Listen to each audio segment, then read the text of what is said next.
Ibu-ibu izin memulai. Bismillahirrahmanirrahim. Assalamualaikum warahmatullahi wabarakatuh. Innal hamdalillah nahmaduhu wa nasta'inuhu wa nastaghfiruh wa natawakkalu alayhi wa na'udzu billahi min shururi anfusina wa min sayyiati a'malina may yahdihillahu fala mudilla lahu wa may yudlil fala hadiya lahu wa asyhadu an la ilaha illallah wahdahu la syarika lahu wa asyhadu anna Muhammadan abduhu wa rasuluh wa usalli wa usallimu ala nabiyyina Muhammad ibn Abdillah wa ala alihi wa ashabihi wa man sara ala nahjihi wa taba'a hudahu ila yaumiddin. Wa qala ta'ala ya ayyuhalladzina amanu taqullaha haqqa tuqatih wa la tamutunna illa wa antum muslimun. Wa qala aidan ya ayyuhalladzina amanu taqullaha wa qulu qawlan sadida yuslih lakum a'malakum wa yaghfir lakum dhunubakum wa may yuti'illaha wa rasulahu faqad faza fawzan 'azima amma ba'd. Fa inna asdaqal hadits kitabullah wa khairul hadi hadi Muhammadin sallallahu alaihi wasallam wa syarrul umuri muhdatsatuha wa kullu muhdatsatin bid'ah wa kullu bid'atin dhalalah wa kullu dhalalatin finnar. Ibu-ibu yang dimuliakan Allah Subhanahu wa ta'ala, kembali kita memuji dan bersyukur kehadiran Allah Azza wa Jalla atas anugerah dan karunia-Nya kepada kita semua, terutama nikmat iman, keafiatan, daya dan taufiknya. Sebab nikmat dan anugerah tersebut kita dimudahkan langkah kaki kita, seluruh anggota tubuh kita untuk melaksanakan berbagai bentuk ibadah dan ketaatan kita kepada Allah Azza wa Jalla. Ibu-ibu yang dimuliakan Allah Azza wa Jalla, kita lanjutkan bahasan kita, masih membicarakan mengenai kaidah kita mentazkiyah jiwa kita. Kita sampai pada kaidah ke-8 ya, Bu. Baik. Kaidah yang ke-8 ini al-qaidatu as-saminatu. Kemarin apa? Oh, terakhir 8. Baik. Jadi terakhir 8, berarti sekarang masuk ke 9. Baik. Al-qaidatu at-tasi'atu. Kaidah yang ke-9 dari kaidah-kaidah mentazkiyah jiwa kita adalah al-hadru minal ujubi wal i'tirar bin nafsi wal igtirari bin nafsi. Kita menjauhkan diri kita dari sikap ujub, ya, membanggakan diri, yang hal ini tentu bukan perkara yang mudah. Sebab kadang-kadang tanpa kita sadari, kita dalam satu waktu melakukan bentuk kebanggaan, ya, membanggakan diri kita terhadap ketaatan atau ibadah yang kita lakukan, ya, yang sering disebut dengan ujub. Padahal jika kita lihat dan kita simak firman Allah Subhanahu wa ta'ala, fala tuzakku anfusakum huwa a'lamu biman ittaqa. Allah telah melarang kita semua ini mentazkiyah diri kita, mensucikan diri kita. Fala tuzakku anfusakum, jangan mensucikan diri kalian Kenapa demikian? Huwa a'lamu biman ittaqa. Karena Allah Subhanahu wa taala lebih tahu siapa yang bertakwa. Sehingga dari sini ya, atau dari ayat ini Allah Subhanahu wa taala melarang kita memuji diri kita ya, dengan kondisi baiknya kita, kondisi kita mudah melakukan ketaatan dan ibadah kepada Allah. Karena kalau kita sadari kemudahan, waalaikumsalam, kemudahan yang kita dapati, yang kita dapatkan dalam melakukan ketaatan dan ibadah adalah merupakan anugerah dan nikmat dari Allah Subhanahu wa taala. Ketepatan waktu kita dalam melakukan ibadah salat, menjaganya senantiasa di awal waktu, membaca Al-Quran dan bentuk-bentuk ibadah yang lainnya, itu semua adalah anugerah dan karunia dari Allah Subhanahu wa taala, sehingga tidak patut kita untuk membanggakan diri kita ya, tidak patut kita ujub ya, bahkan sampai meremehkan atau memandang orang lain atau saudara kita yang belum ya, mendapatkan hidayah dan taufiknya Allah Subhanahu wa taala ya, sehingga kita memandang hina atau remeh, padahal kita bisa melakukan semua ibadah itu adalah anugerah dan nikmat dari Allah Subhanahu wa taala. Takwa ini adalah sebagaimana merupakan anugerah dan karunia dari Allah Subhanahu wa taala, mahalluha al-qalb, dan tempatnya adalah di hati kita. Dan hati ini yataqallab kulla hinin, dia berbolak-balik ya, sebagaimana memang namanya qalbun, namanya hati. Nah, terkadang ia berada di puncak keimanan dan ketakwaan, dan kadang pula lemah ya, bahkan sampai pada futur ya. Ada kebosanan, ada kemalasan di dalamnya. Nah, kalaulah bukan karena pertolongan Allah Subhanahu wa taala yang menjaga dan memberikan hidayah dan taufiknya, tentu kita akan larut di dalam ya, futur tersebut. Ya. Maka sikap atau sifat ujub ini sejatinya perkara yang perlu kita waspadai dan kita hati-hati. Karena nanti akan ya malah akan menaikkan levelnya kepada riya ya. Dan ini tentu bentuk ya, riya ini adalah bentuk syirik asghar ya. Dan perkara ini adalah perkara yang sangat ya, jarang disadari. Oleh karena itu ya, ibu-ibu yang dimuliakan Allah Subhanahu wa taala ya, bagaimanapun kemudahan demi kemudahan yang diberikan oleh Allah Subhanahu wa taala, maka berhati-hatilah bahwa itu pun juga adalah merupakan ujian dari Allah Subhanahu wa taala. Wa nabluukum bisyarri wal khairi fitnah. Ya. Kami uji, kata Allah Subhanahu wa taala, kalian itu dengan keburukan dan kebaikan. Ya. Jadi ujian itu tidak selalu berbentuk hal-hal yang tidak kita sukai. Ya, Allah berikan ujian juga kepada orang-orang yang dimudahkan dalam melakukan ketaatan dan ibadah kepada Allah Subhanahu wa taala.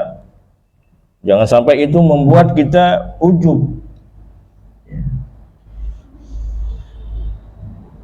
Maka mari kita lihat, hal ini juga dikhawatirkan oleh orang yang mulia setelah para anbiya wal mursalin, yakni Abu Bakar As-Siddiq radhiyallahu an. Beliau juga mengkhawatirkan akan ada penyakit-penyakit semacam ini, bangga diri, ujub. Maka beliau datang kepada Nabi sallallahu alaihi wasallam mengadukan hal itu dan memohon dan meminta kepada Nabi untuk mengajarkan satu doa. Ya. Dan doa ini, ya, justru kita lebih membutuhkannya dibanding Abu Bakar As-Siddiq radhiyallahu anhu. Masya Allah, beliau, yakni Abu Bakar As-Siddiq radhiyallahu anhu, saking kehati-hatian beliau untuk menjaga keimanan dan ketakwaannya kepada Allah Subhanahu wa taala, maka beliau diajarkan sebuah doa oleh Nabi sallallahu alaihi wasallam. Bunyi doanya, Allahumma inni zalamtu nafsi zulman katsira. Allahumma inni zalamtu nafsi. Wahai Tuhanku, inni zalamtu nafsi zulman katsira. Sesungguhnya aku telah menzalimi diriku sendiri. Zulman katsira. Ya, kezaliman yang banyak. Wala yaghfiru dzunuba illa anta. Tidak ada yang mengampuni dosa-dosa kecuali Engkau, Allah Subhanahu wa taala. Faghfirli maghfiratan min 'indik. Maka ampunilah aku ampunan yang datang dari sisimu. Warhamni innaka antal ghafurur rahim. Maka rahmatilah aku, sesungguhnya Engkau adalah zat yang maha mengampuni dan maha menyayangi. Ini sekaliber Abu Bakar Siddiq radhiyallahu anhu melafazkan doa ini setiap salatnya. Setiap kali beliau salat, beliau tidak pernah meninggalkan doa ini yang diajarkan oleh Nabi sallallahu alaihi wasallam. Ya. Ini patut kita hafalkan, kemudian kita praktekkan, kita dawamkan, kita langgengkan, ya, untuk kita baca, ya, sebagai bentuk, ya, permohonan kita kepada Allah Subhanahu wa taala. Ya. Kami ulangi doanya. Allahumma inni zalamtu nafsi zulman katsira. Ya. Ini doa yang pertama, Allahumma inni zalamtu nafsi zulman katsira. Ini pengakuan yang sejujur-jujurnya kepada Allah. Karena kita anak keturunan Adam yang punya kecenderungan sering melakukan kesalahan dan kezaliman. Ya. Dan Allah sangat senang, ya, dengan hamba yang mengakui kelemahannya. Ya. Allahumma inni zalamtu nafsi zulman katsira. Ya. Jadi bentuk pengakuan diri kita, sungguhnya aku telah berbuat kezaliman kepada diri, kezaliman yang sangat banyak. Kemudian wala yaghfiru dzunuba illa anta. Dan kita mengakui, mengikrarkan bahwa tidak ada yang mampu menghapus, mampu mengampuni dosa-dosa. Di sini doa ini menggunakan az-dzunuba. Dia bentuk jamak dari zambun. Jadi segala apapun bentuk dosa-dosa yang kita lakukan, tidak ada satu zat yang mampu mengampuninya kecuali illa anta, kecuali Allah Subhanahu wa ta'ala. Lemahnya keimanan kita, kurang semangatnya kita beribadah kepada Allah Subhanahu wa ta'ala, bisa jadi karena dosa-dosa yang belum diampuni atau kita belum bertobat darinya. Bahkan saking banyaknya dosa yang kita lakukan, kezaliman yang kita lakukan, ya, kita pun tak ingat lagi kapan, apa bentuknya dan lain sebagainya. Tapi Allah nggak lupa. Wa ma kana rabbuka nasiya. Allah tuh nggak bakal lupa.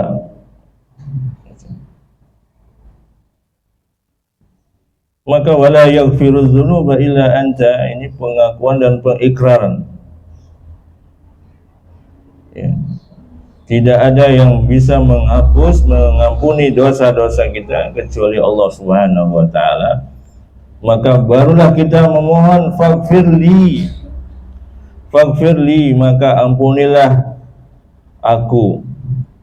Ampunilah dosa-dosaku. Maghfiratan min indik. Ini penegasan. Maghfiratan min indik, ampunan dari sisimu. Ya. Kemudian warhamni. Kita minta untuk memperoleh kasih sayang Allah Subhanahu wa taala agar kita dilindungi, tidak sampai lagi untuk jatuh pada dosa-dosa berikutnya atau dosa yang sama. Innaka antal ghafurur rahim. Sesungguhnya engkau adalah zat yang maha mengampuni dan maha menyayangi. Dan penutup doa ini adalah bentuk motivasi kepada kita semua bahwa tidak ada dosa yang tidak diampuni tatkala hamba itu mengakui dalam taubatnya, ia bersegera bertaubat kepada Allah Subhanahu wa taala dengan setulus-tulus niat taubatnya. Niscaya Allah akan mengampuninya. Sebesar apapun dosa yang ia lakukan, ya, maka Allahul Ghafur, Allah pasti akan mengampuninya. Ya. Ini doa yang diajarkan, ya, sekali lagi diajarkan Nabi Shallallahu Alaihi Wasallam kepada sahabat yang mulia Abu Bakar As-Siddiq radhiyallahu anhu.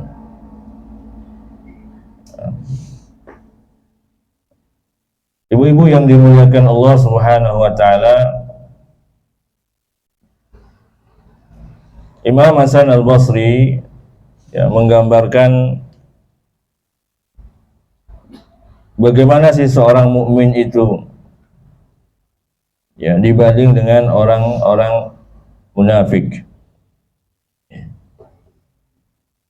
Kata Imam Hasan Basri, al-mu'minu jama'a ihsanan wa syafaqatan, wa amal munafiqu jama'a isa'atan wa amnan.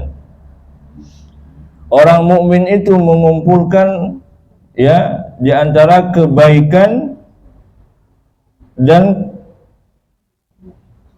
kekhawatiran. Ya. Dia terus melakukan kebaikan, terus melakukan ketaatan, tapi di dalamnya juga ada kekhawatiran. Ya. Kekhawatiran yang bersifat positif, bukan khawatir yang bersifat negatif. Kekhawatiran ini yang membuat orang mukmin itu terus memperbaiki amalannya, sembari dia melakukan amalan itu. Bukan kekhawatiran yang menjadikan ia berhenti beramal, hingga menimbulkan keraguan apakah amalan saya diterima apa tidak dan lain sebagainya. Kekhawatiran dia itu melahirkan semangat untuk terus memperbaiki dan melakukan kebaikan demi kebaikan. Nah, berbeda dengan orang-orang munafik. Mereka itu mengumpulkan antara keburukan dengan rasa aman. Ya. Lebih banyak yang ia lakukan ya, keburukan daripada kebaikan. Ditambah dia merasa aman. Ya. Tidak ada satupun kekhawatiran dalam dirinya tatkala ia melakukan keburukan atau kezaliman. Apalagi merasa bahwa menyadari atau merasa Allah itu Maha mengampuni. Tenang aja, nanti saya bertaubat. Ya.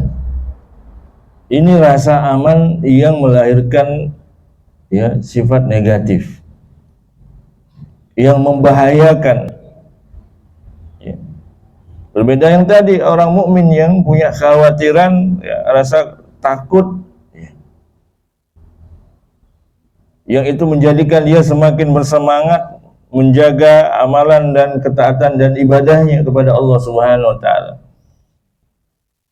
Nah, rasa aman yang dimiliki yang dirasakan oleh orang munafik ini rasa aman yang berbuah pada hal yang negatif. Bukan dia bersegera bertaubat, melakukan banyak kebaikan, namun sebaliknya.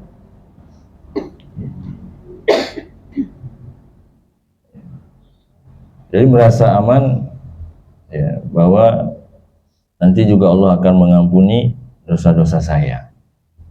Tapi dia tidak kunjung-kunjung bertaubat, tidak segera untuk ya, kembali kepada Allah, melakukan berbagai macam ketaatan dan ibadah kepadanya. Maka ini sesuatu yang perlu kita waspadai bersama. Karena memang ujub ini ya, bangga dengan ya, ketaatan, kenikmatan yang diberikan oleh Allah Subhanahu wa taala, ini akan menjadikan hamba ini ya, menjadi jauh ya, bukan mendekat kepada Allah, akan menjauh ya, karena akan melahirkan kesombongan pada dirinya.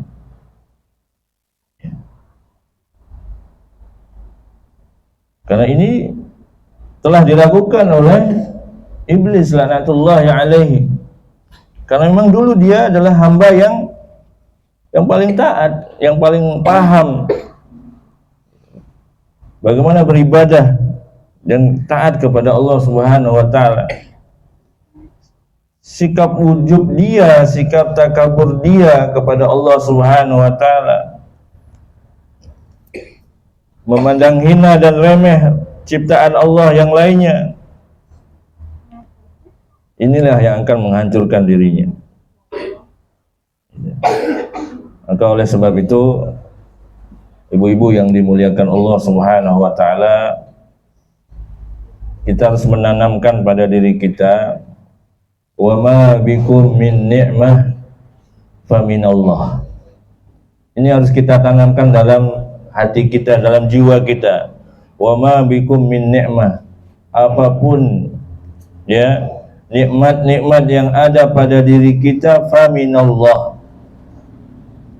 Apapun bentuk nikmat-nikmat yang ada pada diri kita ini semua adalah dari Allah Subhanahu wa taala. Merupakan anugerah dari Allah Subhanahu wa taala. Sehingga nanti ini tidak akan ya menimbulkan ujub pada diri kita. Diberikan kelebihan, keutamaan ya oleh Allah Subhanahu wa taala, kita tidak mudah bangga diri, kita tidak mudah ujub. Karena setiap orang akan beda-beda diberikan keutamaan dan keistimewaan atau kenikmatan oleh Allah Subhanahu wa taala. Ada orang yang dimudahkan untuk melakukan puasa Senin Kamis, puasa sunnah. Ada yang dimudahkan ya salat duha, ada yang dimudahkan salat sunnah tahajud. Masing-masing orang itu diberikan kemudahan di dalam melakukan ketaatan dan ibadah. Dan bahkan ada sama sekali yang masih berat. hanya untuk melakukan sholat 5 waktu saja masih merasa terbebani. Maka kita jangan sampai tatkala melihat saudara kita yang masih terpuruk, belum hijrah istilahnya, jangan dipandang remeh, jangan dikucilkan, doakan. Karena kita juga dulu sebelum hijrah mungkin juga dalam kondisi yang sama, bisa jadi lebih parah daripada itu. Ya, masing-masing kita diberikan oleh Allah waktu yang mungkin tidak bersamaan, ya, untuk menyadari dan segera bertaubat dan hijrah kembali kepada Allah Subhanahu wa taala. Baik ibu-ibu yang dimuliakan Allah Subhanahu wa taala, kemudian kaidah yang terakhir, yakni kaidah yang ke-10, ma'rifatun nafs, yakni mengenal jiwa diri kita.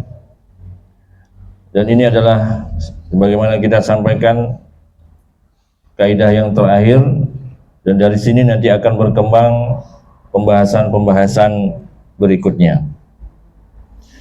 Ibu-ibu yang dimuliakan Allah Subhanahu wa taala, Allah Subhanahu wa taala ya, mensifati jiwa kita ini di dalam Al-Qur'an bisalasi sifatin masyhuratin wa ma'lumah. Allah memberikan sifat jiwa kita ini dengan 3 sifat yang telah disebutkan Allah di dalam Al-Qur'annya. Di antaranya yang pertama adalah an-nafsu al-mutmainnatu. Ya, nafsu mutmainnah. Jadi nafsu yang tenang, jiwa yang tenang, karena ada keimanan di dalamnya, senantiasa mengingat Allah Subhanahu wa taala dan beribadah kepadanya. Hal ini disebutkan oleh Allah Subhanahu wa taala, alladzina amanu wa tatma'innu qulubuhum bi dzikrillah, ala bi dzikrillah tatma'innul qulub. Ya. Nah, jiwa yang tenang itu adalah yang beriman kepada Allah Subhanahu wa taala. Iman di sini iman yang tulus, iman yang sungguh-sungguh. Ya, bukan sekedar ucapan lisan dia terhadap 2 kalimat syahadat, tapi keimanan yang jujur, keimanan yang sungguh-sungguh. Maka watatma'innu qulubuhum bi dzikrillah. Setiap dia mendengar kalimat-kalimat Allah, mendengar lantunan Al-Qur'an, maka hatinya akan menjadi tenang, jiwanya akan menjadi tenang. Sehingga Nabi SAW menganjurkan kepada umatnya saat gelisah, ya, saat ada ketakutan yang berlebih, maka bacalah Al-Quran, perbanyak zikir. Kali ini akan menenangkan. Sedang kalut, banyak masalah dan lain sebagainya, maka carilah ketenangan dan kenikmatan itu di dalam zikrullah wa qiraatul Quran. Dan ini pernah disampaikan juga oleh Imam Hasan Al-Basri, ya, dengan ungkapan beliau, tafaqqadu al-halawata fisalas. Cari dan temukanlah kenikmatan, kelezatan itu di dalam 3 hal. Beliau melanjutkan fis salah, fil Quran, wa fi zikir. Di dalam salat, membaca Al-Quran dan zikir kepada Allah Subhanahu wa taala.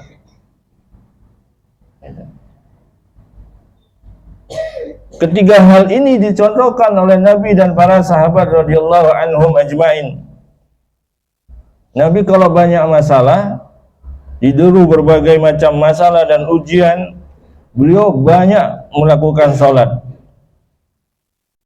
Bahkan ketika banyak bulian, cacian, makian, itu diabadikan oleh Allah. Ayatnya berbunyi, wa laqad na'lamu annaka yadhiqu sadruka bima yaqulun, dan sungguh kami mengetahui, kami tahu dadamu itu sesak disebabkan apa yang mereka katakan. Fasabbih bihamdi rabbika wa kum minas sajidin wa'bud rabbaka hatta ya'tiyakal yakin. Fasabbih bihamdika, ini zikir, tasbih, memuji Allah. Wa kum minas sajidin, nah inilah salat, lakukan salat. Wa'bud rabbaka hatta ya'tiyakal yakin, sembahlah Tuhan kalian, sembahlah Allah Subhanahu wa taala hatta ya'tiyakal yakin, sampai ajal kematian menemui kita. Jadi Allah tidak membiarkan hambanya dideru dengan berbagai permasalahan dan ujian. Sebagaimana nabinya pun diberikan tips dan solusi. Fasabbih bihamdi rabbik wa kum minas sajidin. Nah, jiwa yang tenang ini akan selalu mencari ketenangan dan kelezatan itu di perkara-perkara yang disyariatkan oleh Allah Subhanahu wa taala dan Rasulnya. Di salat, di Quran, qiraatul Quran, tadabburihi, kemudian bizikrillah, zikir kepada Allah. Dan Imam Hasan al-Basri melanjutkan pernyataannya, idza wajadtumuha famdu wa absiru, jika kalian mendapatinya maka jagalah dan istiqomahkanlah. Wa absyiru, berbahagialah. Fa illam tajiduha, nah ini yang perlu kita waspadai. Fa illam tajiduha, maka jika kalian tidak mendapatinya satupun, fa'lam annal baba mughlaq, fa'lamu annal baba mughlaq, maka ketahuilah bahwa pintu-pintu kebaikan itu telah tertutup untuk kalian. Nauzubillah min dzalik. Jika kita dalam melakukan salat, baca Quran, zikir kepada Allah, tidak menemukan kenikmatan di dalamnya, ini masalah. Nabi saja mengatakan kepada Bilal setiap kali akan datang waktu salat, arihna bis shalah ya Bilal. Masyhur ini pernyataan ini, arihna bis shalah ya Bilal. Tenangkan, istirahatkan kami dengan salat tersebut, wahai Bilal. Jadi kepenatan itu sejatinya bisa kita tenangkan dengan kita melakukan sholat yang sebenar-benarnya. Dan juga dalam ayat yang lainnya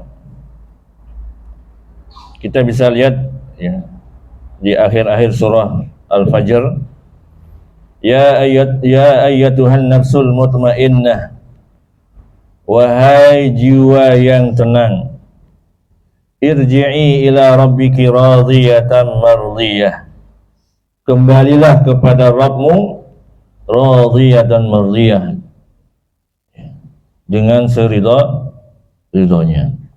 Fadkhuli fi ibadi, masuklah engkau dalam golongan hambaku. Wadkhuli jannati, dan masuklah ke dalam surgaku. Allahumma ja'alna minhum. Semoga Allah Subhanahu wa taala menjadikan kita semua termasuk golongan yang disebutkan dalam surah Al-Fajr ini. Ini jenis yang atas sifat yang pertama, yaitu an-nafsu al-mutmainnah. Yang berikutnya an-nafsu al-lawwamah. Ya. Ini sifat nafsu atau sifat jiwa kita yang terkadang melakukan ketaatan, terkadang pula melakukan kemaksiatan. Ya. Terkadang juga masih malas melakukan ketaatan. Ya. Maka ini yang disebut dengan an-nafsu al-lawwamah. Ya. Ini bisa kita lihat dalam surah Al-Qiyamah, wala uqsimu bin nafsil lawwamah. Ya, wala uqsimu bin nafsil lawwamah. Ya. Kemudian yang berikutnya, sifat jiwa yang berikutnya adalah yang terakhir, nafsu al-ammaratu bisu'. Ini yang paling buruk. Ya. Pertengahan tadi nomor 2, nafsu al-lawwamah. Yang paling buruk itu adalah nafsu ammaratu bisu', yang selalu menganjurkan, mendorong ya, kepada perbuatan yang buruk, kepada perbuatan-perbuatan yang diharamkan, yang dilarang oleh Allah Subhanahu wa taala, dan menghantarkan ya, pelakunya kepada perbuatan mungkar. Dan ini bisa kita cermati di dalam surah Yusuf, wa ma ubarri'u nafsi innan nafsa la'ammaratun bisu' illa ma rahima rabbi. Ya. Coba perhatikan, innan nafsa la'ammaratun bisu'. Ini jiwa ini mudah sekali condong kepada keburukan, kecuali yang dirahmati oleh Allah Subhanahu wa taala.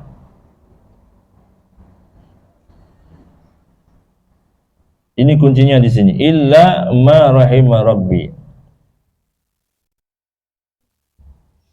Agar jangan jiwa kita lebih dominan kepada amaratu bisu, maka pelihara dan jagalah kesuciannya, kebersihannya.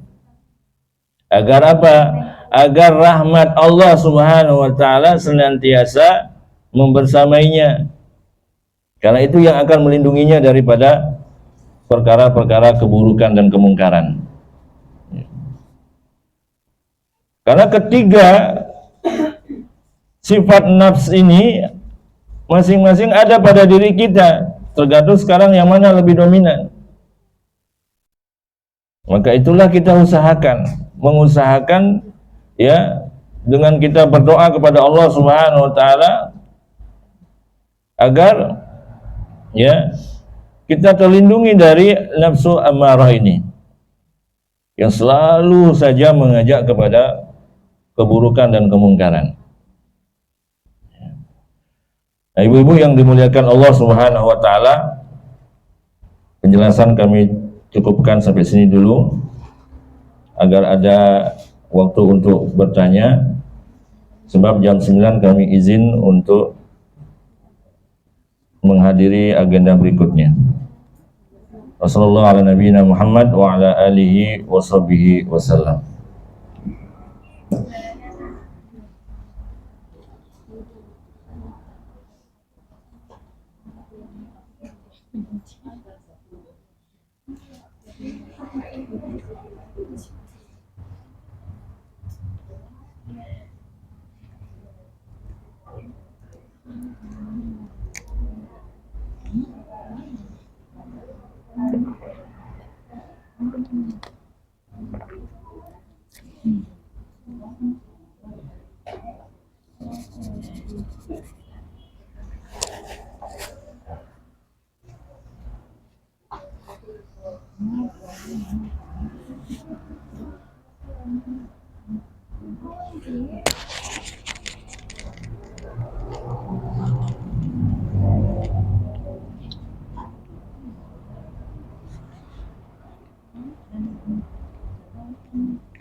Oh iya.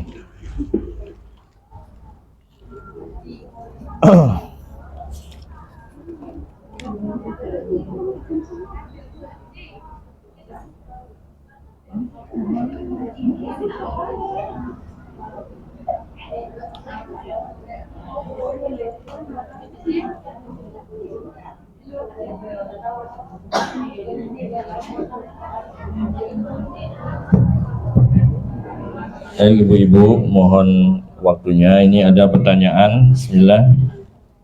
Izin bertanya, Ustaz. Okay. Seperti yang dikatakan bahwa ketenangan bisa diperoleh dengan memperbanyak sujud. Ya, perbanyak sujud ini maksudnya adalah sholat. Jadi kalau ketemu bahasanya di Al-Quran maupun hadis, ya, aksiru bis sujud, atau yang tadi ayat yang tadi dibacakan, fasabbih bihamdi rabbika wa kum minas sajidin, adalah maksudnya adalah sholat. Ya.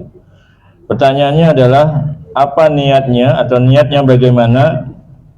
Kemudian yang kedua, adakah bacaan surat khusus pada tiap rakaatnya? Kemudian jumlah rakaatnya berapa? Dan terakhir, apakah boleh dikerjakan sewaktu-waktu? Baik. Salat di sini yang dimaksud adalah salat mutlak. Ya, salat sunnah mutlak. Jadi kapanpun boleh dilakukan kecuali di waktu-waktu yang dilarang melakukan ibadah. Ya. Nah, itu diperbolehkan kita melakukan salat tersebut. Ya. Tidak perlu ada lafaz, ya, niat saja kita mau salat mutlak, salat sunnah. Ya. Nah, kita lakukan. Berapa rakaat? Ya. Terkait rakaat tidak dibatasi. Ya. Namanya salat mutlak itu, salat sunnah mutlak itu tidak ada batasan, ya, jumlah rakaatnya. Yakni biasanya dua rakaat kemudian salam. Kemudian kalau mau sholat lagi silakan. Ya. Nah, sahabat Ali radhiyallahu an itu melakukan, ya, pergi ketika ada sedikit permasalahan dengan Fatimah Zahra, istrinya. Beliau pergi ke masjid, sholat 2 rakaat, kemudian membaca Al-Quran sampailah beliau, ya, tertidur. Ya, sampai beliau tertidur di masjid. Kemudian terkait bacaannya, bebas bacaannya, silakan. Yang punya hafalan silakan di sana sambil murojaah hafalannya, ya. Ini akan semakin menenangkan jiwa dan pikiran kita. Ya, memang sih tidak akan langsung selesai masalah, tapi kalau jiwa dan pikiran tenang, maka kita akan biasanya bisa, ya, menemukan solusinya. Ya. Tapi kalau sudah kalut, penat dan lain sebagainya, susah kita mikir dengan baik. Ya. Saya kira sudah terjawab semua. Ya. Semoga bermanfaat. Wallahu taala alam. Pertanyaan berikutnya, Ustaz Afwan mau tanya tapi tidak berkaitan dengan materi. Ya, tidak apa-apa, semoga saya bisa menjawabnya. Apa yang mesti saya lakukan jika di keluarga besar sering sekali mengadakan acara-acara bid'ah? Ya, acara bid'ah maksudnya acara yang tidak dicontohkan oleh Nabi dan para sahabat. Ya, entah selamatan, ya. Sedangkan saya tinggal dalam satu rumah. Bolehkah saya membantunya? Ya, ini kasus, ya, tidak satu dua, ya, mana-mana terdapat hal semacam ini. Ya. Makanya ini perkara yang kadang-kadang dilema juga, ya, dari berbagai keluarga, lebih-lebih yang sudah hijrah, sudah mengaji, ya. Ya. Ini baiknya kita dalam satu waktu bisa disampaikan, ya. Pernah sampaikan dulu bahwa perkara ini, ya, sebagaimana yang kita ketahui tidak dicontohkan. Yang memang di awal pasti mereka akan banyak penolakan dan lain sebagainya. tapi minimal mereka harus mengetahui apa pemahaman yang kita miliki, ya, manhaj cara beragama kita ini mereka perlu tahu, ya, supaya mereka bisa juga bersikap, kita pun juga bisa bersikap, gitu. Kalau terus-terusan tidak memberikan penjelasan, ya, terkait hal itu, mereka akan menganggap bahwa kita sama. Mereka akan menganggap bahwa kita sama pemahamannya, gitu. Maka berikan dulu penjelasan, walaupun sekali dua kali, ya. Memang akan ada penolakan, ya. Dulu juga kami di keluarga kami juga demikian, pertama, ya, penolakan yang sangat luar biasa, ya. Tapi lambat laun namanya manusia akan juga melunak, ya, yang akhirnya akan memahami atas hidayah dan taufiknya Allah Subhanahu wa taala. Namun kalau hal ini tidak bisa dihindari, ya, ibu-ibu, kalau dalam kondisi seperti ini, ya, kita tidak bisa menghindari, apalagi ini satu rumah, maka hati harus tetap mengingkari. Bisa dipahami, ibu-ibu? Sambil kita berdoa kepada Allah bahwa apa yang dilakukan saudara-saudara kami ini adalah perkara yang salah, yang tidak dicontohkan oleh Nabi. Berikanlah kepada mereka hidayah sebagaimana Engkau berikan hidayah kepada kami, ya. Kelak nanti kemudian hari insya Allah Allah akan berikan hidayah dan taufiknya kepada mereka. Yang terpenting adalah tadi di awal, cobalah, ya, kita berikan penjelasan. Soal diterima atau enggak jadi soal. Karena apa? Karena kewajiban kita itu adalah menyampaikan. Nabi pun demikian. Nabi di awal banyak penolakan, ya, banyak penolakan. Ya, hal yang wajar, ya. Tapi insya Allah ini karena niat kita baik, ya, untuk menyebarkan ajaran, ya, Nabi kita Muhammad SAW, maka insya Allah Allah bantu. Baik, mudah-mudahan terjawab. Wallahu ta'ala alam. Bismillah, assalamualaikum waalaikumsalam warahmatullahi wabarakatuh. Bagaimana cara menjaga diri dari ujub yang tidak kita sadari? Terkadang bisa jadi saat berbicara dengan orang lain, lisan kita kurang terjaga. Baru kita menyadarinya ketika sudah lewat waktu yang lama setelahnya. Jazakumullah khairan. Nah, ya, sebagaimana di mukadimah kita sampaikan bahwa ujub ini adalah perkara yang kadang-kadang, ya, banyak kita tidak sadari. Ya, seperti riya. Riya ini perkara yang sangat-sangat halus, ya. Tapi sering kita tidak menyadarinya. Ya. Maka dengan kita yang pertama adalah memperbanyak beristighfar kepada Allah Subhanahu wa taala, karena kita menyadari terkadang banyak perkara-perkara yang tidak kita sadari kita telah melakukannya. Ini di luar kontrol kita. Terkadang di luar kontrol kita, tidak kita sadari kita telah melakukan perbuatan yang dilarang oleh Allah Subhanahu wa taala, yang, ya, seperti ujub ini. Ya, kadang asik ngobrol dan lain sebagainya. Ya. Tapi setelah nanti kita ngaji ini, kita lebih berhati-hati, ya, apa yang patut kita sampaikan, apa yang tidak patut, ya. Maka pegang hadis ini, min husnil islamil mar'i tarkuhu ma la ya'nihi. Bukti kebaikan keislaman seseorang itu adalah meninggalkan perkara-perkara yang tidak bermanfaat. Ya, saya ngucapin ini apa kemaslahatannya? Saya kalau kasih tahu ini, bicarakan ini apa kemaslahatannya? Saya kalau share perkara ini apa kemaslahatannya? Gitu. Jangan sampai hanya sebatas iseng, ya, biar tahu aja.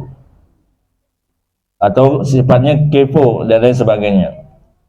Yang terkadang awalnya semacam itu, menganggap remeh. Ya, akhirnya apa? Akhirnya jadi kebiasaan. Ya. Maka apa yang telah lalu kita perbanyak istighfar, kita minta ampun kepada Allah Subhanahu wa taala, ya. Karena itu di luar kontrol kita enggak menyadari, ya, tercetus kalimat-kalimat yang itu menunjukkan ujub kita terhadap amalan kita atau nikmat yang telah diberikan oleh Allah Subhanahu wa taala. Allah taala alam sawab.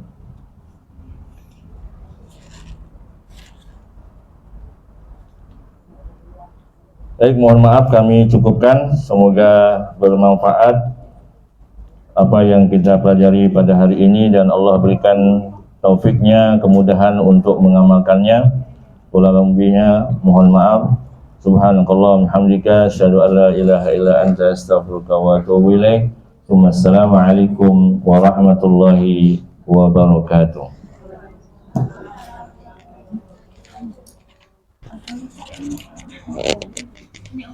Bukan. Ada nggak pakai kunci?